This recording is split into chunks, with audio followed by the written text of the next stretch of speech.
আকরাম, নূরে মুজাসসাম, নূরুন আলা নূর, সাইয়্যিদিনা হাবিবিনা শফিঈনা মাওলানা মুহাম্মদ সাল্লাল্লাহু আলাইহি ওয়াসাল্লামার উপর আল্লাহ তাবারাকা ওয়া তাআলা যাকে আজ থেকে ১৫০০ বছর আগে প্রেরণ করেছেন সর্বশ্রেষ্ঠ ও সর্বশেষ নবী ও রাসূল হিসেবে, যার পরে আজ পর্যন্ত পৃথিবীতে অবশ্যই কোনো প্রকার নবী কিংবা রাসূল অবশ্যই আসে নাই, অবশ্যই এখনো নাই, অবশ্যই কিয়ামত পর্যন্ত আসবে না।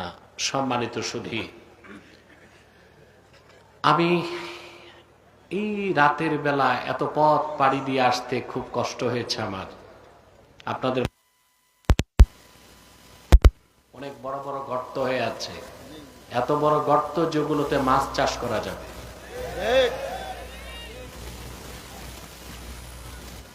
যারা দীর্ঘকাল চুরি চামারি করেছে তারা শুধু সম্পদ খায় নাই, রোডঘাটও খেয়ে গেছে।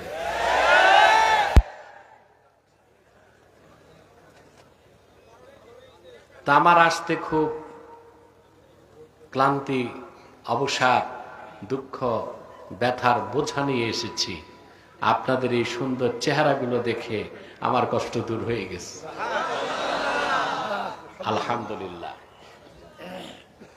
আমি আজকে আপনাদের সামনে কোরআন কারীম সূরা ইব্রাহিম থেকে প্রথম ৩টি আয়াত তেলাওয়াত করেছি। আপনাদের ইহকালীন কল্যাণ, পরকালীন মুক্তির লক্ষ্যে নির্ভরযোগ্য মুফাসসির এবং মুহাদ্দিসগণের দৃষ্টিকোণ থেকে কিছু কথা আপনাদের সামনে তুলে ধরার চেষ্টা করব ইনশাআল্লাহ। যদি আল্লাহ সুবহানাহু ওয়া তাআলা আমাকে এবং আপনাদেরকে তৌফিক ভিক্ষা দান করেন, বলুন আল্লাহুম্মা আমিন। ভূমিকাতে একটি কথা বলবো, আমার দিকে তাকান, ওটা ড্রোন, কিচ্ছু না, আপনাদের ভিডিও করছে, আমার দিকে তাকায় থাকে। এই যে আপনারা এখানে এসেছেন আর বসে আছেন, আসার পেছনে বসার পেছনে পার্থিব জাগতিক কোনো স্বার্থ আছে? কথা বলে না। সামাজিক কিংবা রাজনৈতিক?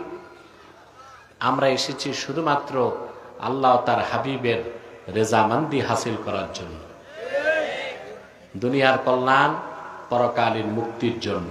সুবহানাল্লাহ বলেন। সবচেয়ে